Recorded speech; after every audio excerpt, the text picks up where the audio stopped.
ఆయనకు కృతజ్ఞతాస్తుతులు చెల్లించుడి. కీర్తనలు 118 అధ్యాయము 29 వచనం. మేలు జరిగినా కీడు జరిగినా ఆయనకు కృతజ్ఞతాస్తుతులు చెల్లించాలి. దేవుడు ప్రతి సమయములలో మనలను ఆదుకుంటూ సజీవుల లెక్కలో ఉంచాడు మరియు శోధనలలో పడిపోకుండా కీడు నుండి తప్పిస్తున్నాడు.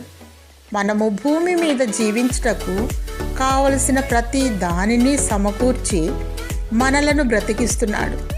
ఎలాంటి అవాంతరాలు, అనారోగ్యం లేకుండా తప్పిస్తున్నాడు. అందుకే దేవునికే మహిమ కలుగునుగాక.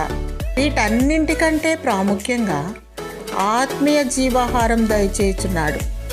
ఆత్మీయంగా జీవింపచేయుచున్నాడు. ఆత్మతో అభిషేకించి జీవ మార్గములో నడిపిస్తున్నాడు. దేవుడు చేసిన మేలులకై దేవుని స్తుతించు. ఆత్మతో సత్యముతో ఆరాధించు. ప్రభువైన యేసుక్రీస్తే దేవుడు. ఆయన ఆరాధనలకు యోగ్యుడు. ఆయన ఉన్నవాడు అనువాడు, మొదటివాడు కడపటివాడు, సర్వయుగములకు రాజయున్నాడు.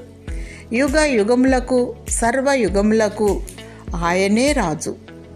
సర్వయుగములకు ఆయనకే మహిమ కలుగునుగాక. దేవుడు నీకు నిత్య జీవము దయచేయునుగాక. ఆమేన్.